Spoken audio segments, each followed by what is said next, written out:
Hello student, आज हम लोग अपने सिलेबस का सेकेंड लास्ट चैप्टर स्टार्ट करने वाले हैं, डेराइव्ड क्लासेस एंड इनहेरिटेंस। ऐसे तो हम लोग ब्रीफ में इनहेरिटेंस को पहले भी पढ़े हैं। ये ऑब्जेक्ट ओरिएंटेड प्रोग्रामिंग लैंग्वेज का एक बहुत ही इम्पोर्टेंट फीचर है, तो इस फीचर को हम लोग आज डिटेल में पढ़ेंगे। जैसा कि यहाँ लिखा हुआ है, the capability of a class to derive properties and characteristics from other classes is called inheritance. Inheritance is one of the most important feature of object-oriented programming language. तो इनहेरिटेंस एक बहुत ही important feature है object oriented programming का। ये the capability of class to derive, ये class को ऐसा कैपेबिलिटी प्रोवाइड करता है जिसकी वजह से एक क्लास जो है दूसरे क्लास के प्रॉपर्टी को इनहेरिट कर पाते हैं। ओके, इस इनहेरिटेंस के प्रॉपर्टी को समझने के लिए हम लोगों को सब क्लास और सुपर क्लास का कॉन्सेप्ट समझना इम्पोर्टेंट है कि कौन से क्लास से प्रॉपर्टी को इनहेरिट किया जा रहा है, कौन सा क्लास प्रॉपर्टी को इनहेरिट कर रहा है। इस बेसिस पे हम लोग क्लास को सब क्लास और सुपर क्लास में डिवाइड करे हैं। एक टर्मिनोलॉजी यूज किया जा रहा है सब क्लास और सुपर क्लास का, तो ये टर्मिनोलॉजी क्या है इसको हम लोग समझेंगे। सब class, the class that inherits properties from another class is called सब क्लास और डिराइव्ड क्लास। इसका मतलब है कि वो क्लास जो किसी दूसरे क्लास से प्रॉपर्टी को और कैरेक्टरिस्टिक को इनहेरिट करते हैं, लेते हैं, उसको हम लोग बोलते हैं सब क्लास। और super class, the class whose properties are inherited by sub class is called base class और सुपर क्लास। और वो क्लास जिसका प्रॉपर्टी इनहेरिट किया जा रहा है उसको बोला जाता है सुपर क्लास और बेस क्लास। सब क्लास उसको जो प्रॉपर्टी को इनहेरिट कर रहा है और सुपर क्लास वो जिसकी प्रॉपर्टी इनहेरिट हो रही है। तो ये दो कॉन्सेप्ट इंपॉर्टेंट है, इसको हम लोग प्रैक्टिकल एग्जाम्पल के थ्रू समझते हैं। जैसे कि हम लोग के जो पूर्वज थे उनकी प्रॉपर्टी हम लोगों में है, तो जो हमारे पूर्वज थे वो क्या थे, सुपर क्लास, और हम लोग जो है वो क्या है, सब क्लास। तो जो हमारे पूर्वज की प्रॉपर्टी है वो किसके द्वारा इनहेरिट हो रही है, हम लोगों के द्वारा इनहेरिट हो रही है। तो हम लोग बन गए सब क्लास और डिराइव्ड क्लास, और हमारे पूर्वज जो थे वो क्या है, सुपर क्लास और बेस क्लास। ठीक है, हम लोग इस चैप्टर में मेनली 3 पॉइंट्स को कवर करने वाले हैं। Why and when to use inheritance, inheritance को कब और कहाँ क्यों यूज किया जाता है। सेकेंड पॉइंट है मोड ऑफ इनहेरिटेंस, इनहेरिटेंस के कितने मोड होते हैं, हम प्राइवेट मोड में यूज कर रहे हैं, पब्लिक मोड में यूज कर रहे हैं, तो कितने सारे मोड्स होते हैं, किस मोड में हम इनहेरिटेंस को यूज कर पाते हैं और किस टाइम पे किस मोड में यूज करना चाहिए, ये हम लोग पढ़ने वाले हैं इस पॉइंट के अंदर। थर्ड है टाइप ऑफ इनहेरिटेंस, इसमें हम लोग इनहेरिटेंस के टाइप्स को देखेंगे कि इसके कितने टाइप्स होते हैं, उस टाइप को हम लोग इंप्लीमेंट करके भी देखने वाले हैं।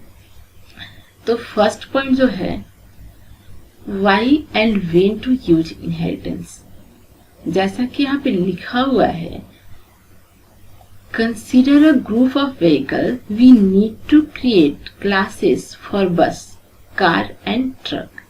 The methods fuel amount, capacity, apply brakes will be same for all of the 3 classes.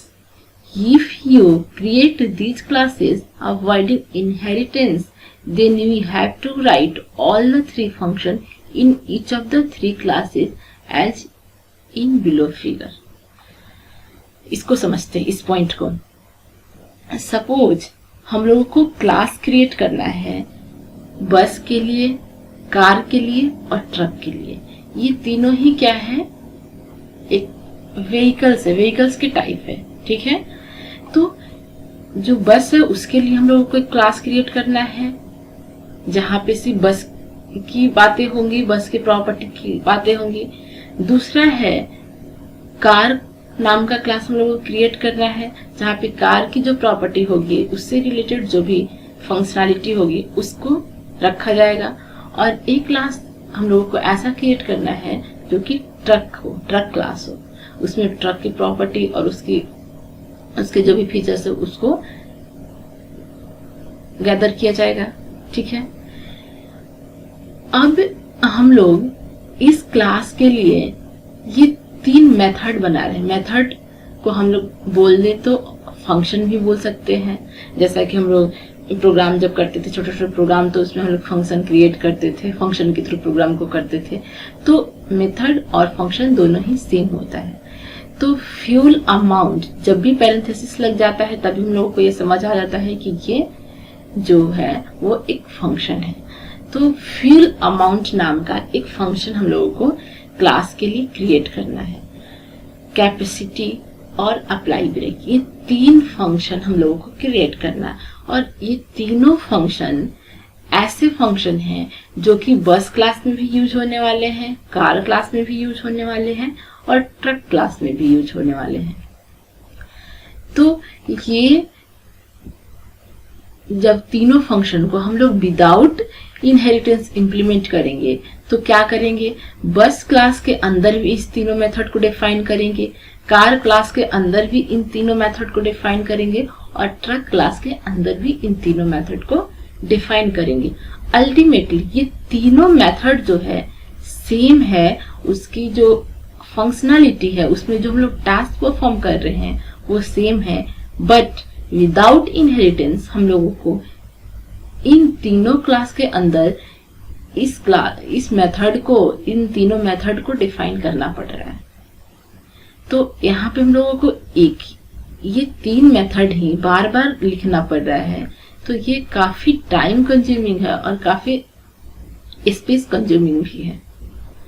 अब हम लोग इस प्रॉब्लम को इनहेरिटेंस की हेल्प से सॉल्व कर पाएंगे और इससे हम लोगों की टाइम कॉम्प्लेक्सिटी भी कम होगी और स्पेस कॉम्प्लेक्सिटी भी कम होगी एंड प्रोग्राम की रीडेबिलिटी भी इनहांस होगी। तो देखते हैं हम लोग इसको कैसे इंप्लीमेंट करेंगे इनहेरिटेंस के थ्रू। जैसा कि यहाँ पे एक फिगर आप लोगों को दिख रहा होगा कि यहाँ पे लिखा है क्लास व्हीकल और इसके बाद इस क्लास के अंदर 3 मेथड जो हम लोग पहले पढ़ चुके हैं उन तीनों मेथड को डिफाइन किया गया है, फ्यूल अमाउंट, कैपेसिटी और applied break.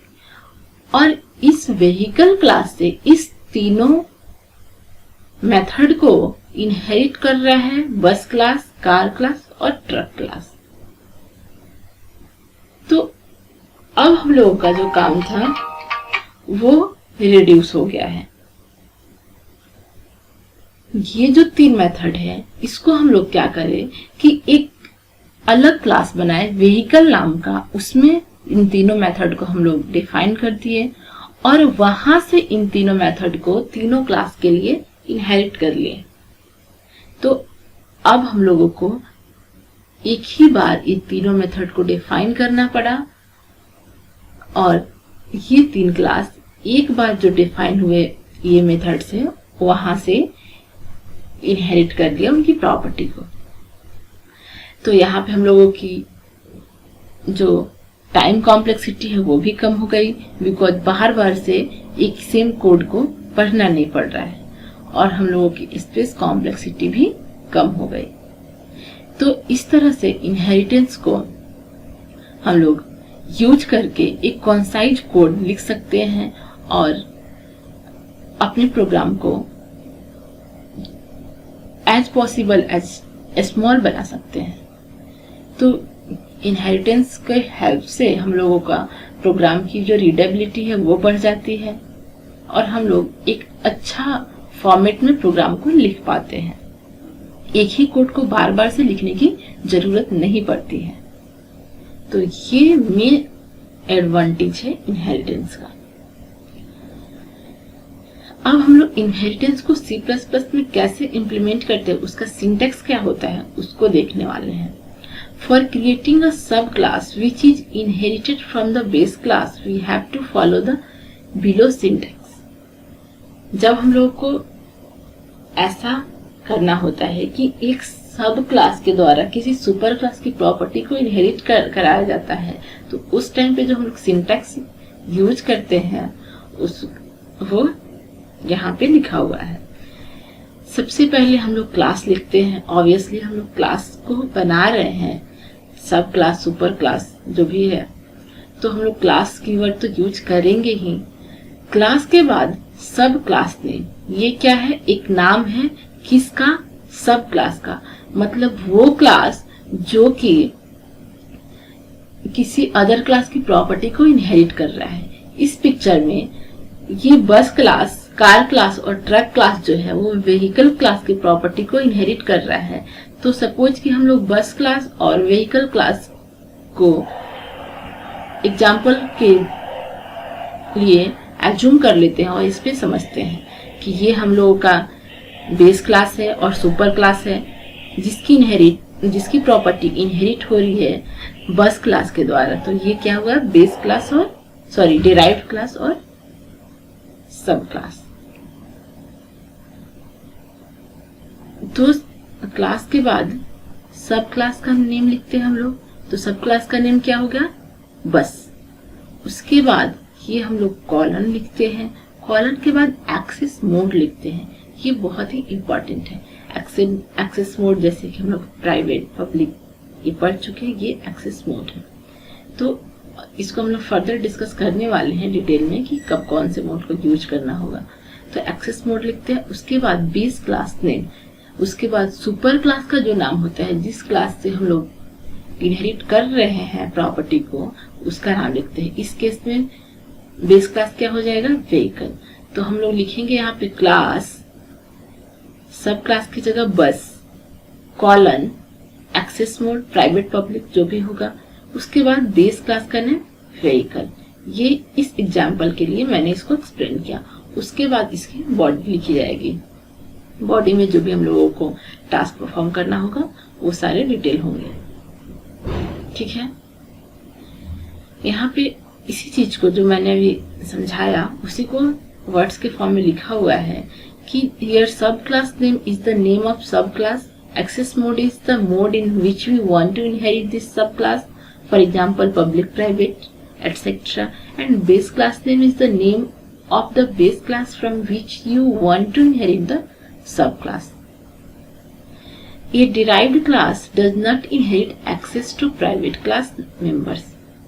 However, it does inherit a full parent object which contains any private member which that class declare. एक प्राइवेट क्लास जो होता है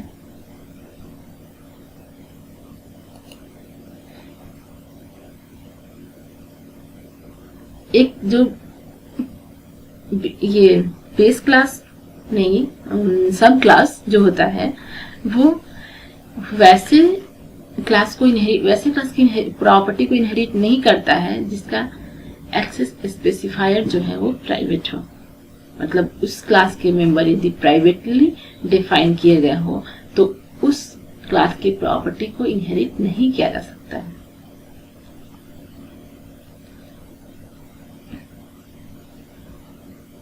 तो आज हम लोग जो ये फर्स्ट पॉइंट था why and when to use inheritance, इसको कंप्लीट कर लिए हैं। तो ये जो बचा हुआ 2 पॉइंट है, mode of inheritance and type of inheritance, हम लोग नेक्स्ट वीडियो में कवर करने वाले हैं। वैसे मैंने टाइप्स के बारे में भी आप लोगों को बताया है कि इनहेरिटेंस के कितने टाइप्स होते हैं, फिर भी हम लोग फिर से इस पॉइंट को कवर करेंगे डिटेल में। तो आज के लिए आप लोग एक बार इस वीडियो को देखने के बाद इनहेरिटेंस के लिए गूगल सर्च करोगे और गूगल सर्च करके कुछ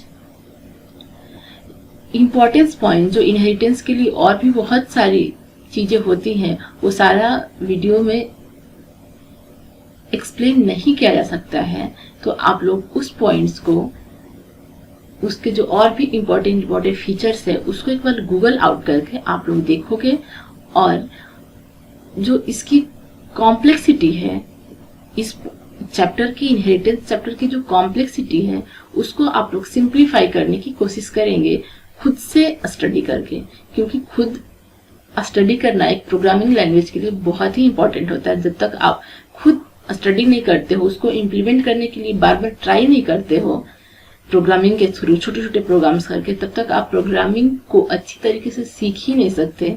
एकमात्र तरीका है प्रोग्राम को सीखने का कि छोटे छोटे प्रोग्राम्स को करो, उसके रिजल्ट्स को देखो, उसमें कुछ चेंजेस लाओ, अगेन से रिजल्ट को देखो। तो इस तरह से जो ये प्रोसेस होता है, एक लंबा प्रोसेस होता है। एक अच्छा प्रोग्रामर बनने के लिए कम से कम 1 से 1.5 साल तक आपको अपने लॉजिक्स को इम्प्लीमेंट करना होता है, अलग अलग सोर्सेज से लॉजिक को कलेक्ट करना होता है। तो ये सारी चीजें बहुत ही इंपॉर्टेंट होती हैं एक प्रोग्रामिंग लैंग्वेज को सीखने के लिए। आप लोग ऐसे तो सारे पॉइंट्स को लगेगा कि सुना सुना है, पढ़ लिए, देख लिए, बट आप लोग प्रोग्रामिंग की जो एक्चुअल चीज है, लॉजिक कैसे इंप्लीमेंट करते हैं, वो कभी भी अपने आप में डेवलप नहीं कर पाओगे जब तक आप लोग उसके लिए ट्राई नहीं करोगे। और ऑब्वियसली यदि कंप्यूटर साइंस में आप लोगों को रहना है तो ये कभी ना कभी इम्पोर्टेंट होने ही वाला है। तो आई होप कि आप लोग इस बात को समझे। और अभी तो वैसे भी लॉकडाउन है, छुट्टी चल रही है, काफी टाइम है सब लोगों के पास, तो प्रोग्रामिंग स्किल को डेवलप करो। Thank you. आज की क्लास में इतना ही, मिलते हैं नेक्स्ट क्लास में।